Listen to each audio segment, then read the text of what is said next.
We need to talk about the imaginary number and complex numbers before we get into the quadratic section, which is 1, 5.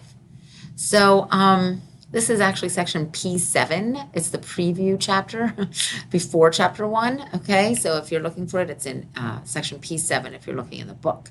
The imaginary number is defined by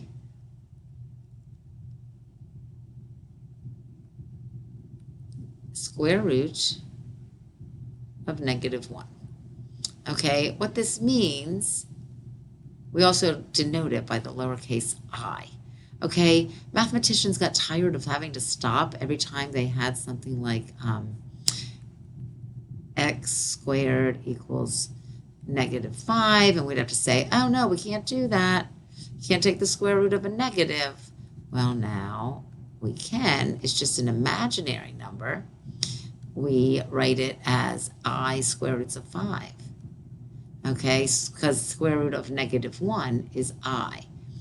What happens then is I squared, if I square both sides here, I squared would be -1, and that gets us back into the real number system. So we use it as a way to get from the imaginary world into the real world again.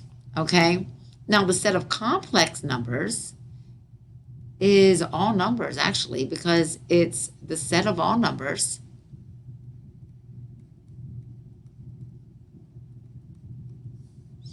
that can be written in the form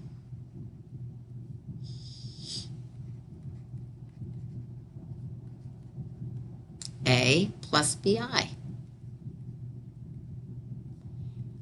Okay, now that we have to tell you about how A and B can behave. A and B are just real numbers. Any real number you want. Okay, so in a sense, that's why we say the complex numbers are the set of all numbers. All right, so that's why I have this little graphic organizer for you. Okay, the imaginary number, square root of -1, we'll use the lowercase I to denote it. Complex numbers, it's a set of all numbers. The complex numbers are set into two types, real numbers and imaginary. Okay, real numbers, if you think about it, I can write it as A plus 0I if I want. There is no imaginary part for the real numbers. Okay, real numbers, we have rational and irrational, and I realize then we have in part of the rational, we have integers and natural numbers and whole numbers. I get that, but for all our purposes, we're really talking about rational and irrational and imaginary. Okay, so a rational number is anything that can be written as a fraction. Irrational can't. So think about where these numbers are going to go. Okay, in here. So you might want to pause me for a minute, and why don't you take each of these numbers and think about where you would put them. Are they rational? Are they irrational? Which means, of course, then they're real. Or are they imaginary? Okay? Go ahead and pause me and try that. Okay, now that you're back, I hope, well, let's see how you did. 2/5 is rational. It can be written as a fraction. -4 is rational. It can be written as -4/1. It can be written as -8/2. There's lots of ways I can write that as a fraction. So -4 works. Notice these are all complex numbers because I could choose to write this. I can write it in the form A plus BI. Okay, we just don't write that. Okay, but know that these are complex numbers. They're just happen to be real as well. 2/5, -4, pi. We all know that we cannot write pi as a fraction. Some of you use 22/7, and that's pretty close, but it's a decimal approximation. Pi is irrational. This number, 2.3434434443444. Yes, there's a pattern, but it's not a repeating pattern. There's nowhere where I can put and say, oh, it repeats the 3, 4 always. No, 3, 4, 3, no. Does it repeat 3, 4, 4 always? No, nothing. This is actually an irrational number, guys, okay? It's non-terminating, non-repeating. I can't do it. Okay, that one. Non-terminating, non-repeating decimal. It's irrational. 4 plus 5i. 4 plus 5i, it's not imaginary, it's not irrational, it's not rational, it's complex. Okay, 4 plus 5i would go out here in the complex area. Okay, it has a real part and an imaginary part, so it's called a complex number, just like all the rest of these are. This is a complex number, this is a complex number, this is a complex number, this is a complex number. It's just this also happens to be rational and real. This also happens to be irrational and real. This one is just a complex number, 4 plus 5i. Okay? 0 is rational. I can write it as 0 over 1. Square root of 7, that's irrational. All square roots that I can't take the square root of are irrational. I can't write it as a fraction. Okay? 0.35 repeating, yes, I can write that as a fraction. It's a repeating decimal, okay? I think it's 35 over 99. Try that in your calculator. 35 divided by 99 is 0.35353535, okay? I can write that as a fraction. 3 and 1/6, of course, is, what's that, 19/6? That's fine. That's a rational number. 50, I can write that as 50 over 1. That's rational. Negative 5i is an imaginary number. It's also a complex number in that I could write it as 0 plus negative 5i. We're not going to write it as the whole complex number. We're going to write it as an imaginary number. Okay? Square root of negative 7, that's imaginary. I can't take the square root of negative 7. The way I would simplify that, we haven't gotten to this yet, but I would think of that as the square root of negative 1 times 7. I just told you on the previous page that the square root of negative 1 is I. So we would write I square roots of 7, and that's imaginary. Okay, it's complex, but it's pure imaginary. 5.9 is rational. I can write that as 5 and 9/10.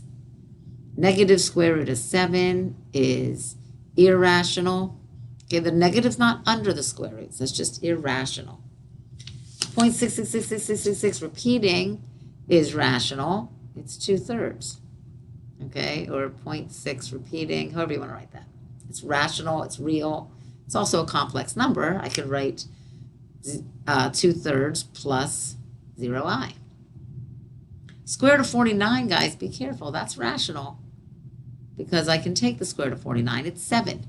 I can write square root of 49 as a fraction, 7 over 1, 14 over 2. Okay, so that is rational. I to the third is an imaginary number. I times I times I. Okay? So I don't know how you did, but I'll tell you how you can check. Obviously, you have the answers now, but I would like you now to go to the Socrative website. You know how to go there. You've been there before. Socrative, log in as a student, and then sign into Room Hack Algebra and take the imaginary quiz. Get it? Imaginary quiz. It's not really imaginary. There is a quiz there. Okay?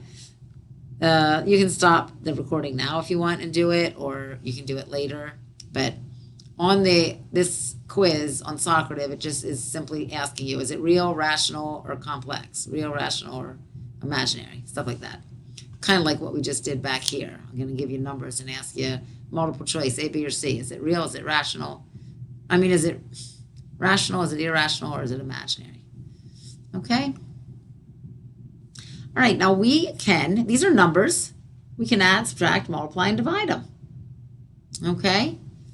Adding is not too bad. Let's take these two numbers here. 3 plus 2i, that's a complex number. 5 minus 3i. If I want to add them, I'm just going to write them beside each other. It's almost like combining like terms, guys. You add the real parts, and you add the imaginary parts. 2i and negative 3i is negative I. So adding these two together, I get 8 minus I. If I want to subtract them, I have to be careful.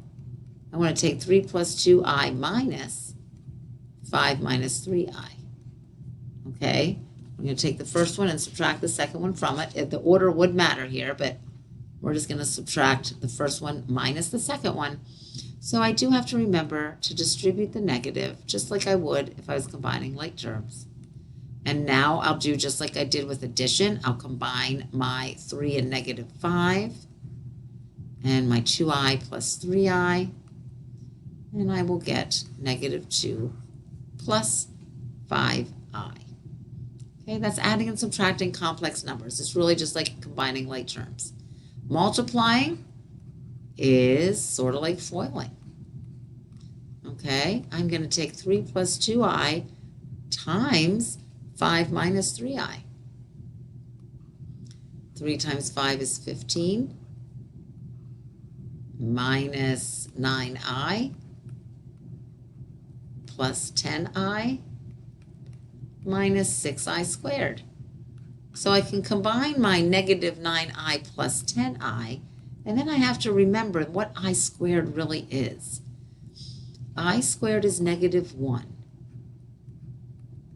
Anytime we see an I squared, we want to get back into the real number system and write that as negative 1.